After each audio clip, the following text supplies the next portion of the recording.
Let's get straight to the topic. Tirahin na natin to. Gilas Pilipinas laban sa pinakamalakas na kupunan sa buong Asia, ang Australian Boomers. Let's consider na butas ng karayom, matatarik na bundok ang daraanan ng ating Gilas Pilipinas at tila kinakailangan ng isang himala upang matalo lang itong 2 times FIBA Asia Cup Championship defending champion Australian Boomers.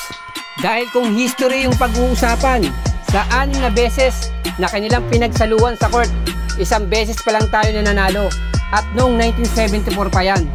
Ngunit itong quarterfinals nga, lumalabas na super dehadong-dehado ang ating Gilas Pilipinas. Since kargada nga po ng mahuhusay na ex-NBA players ang Australian Boomers, samahan mo pa ng malulupit at mahuhusay na players na galing sa NBL ng Australia.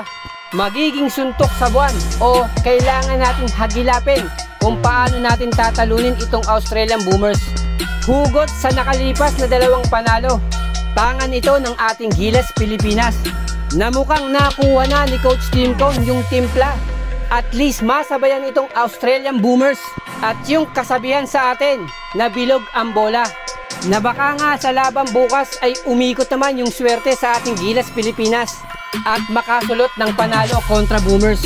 Well, it will take an action para makuha to.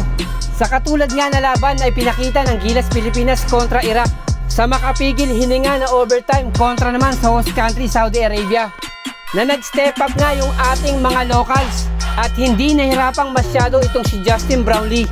Bagamat hindi ka-level ng Australia itong 2 koponan na ito, maaaring sapat na ito upang makuha yung kumpiyansa at determinasyon.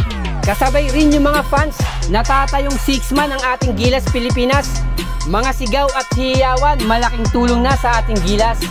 Pagpapataas naman ng moral ng ating Gilas Pilipinas, na sana isaisip nila na championship game itong kanilang paglalabanan, na kinakailangan all out at all in sila, na para bang wala nang bukas.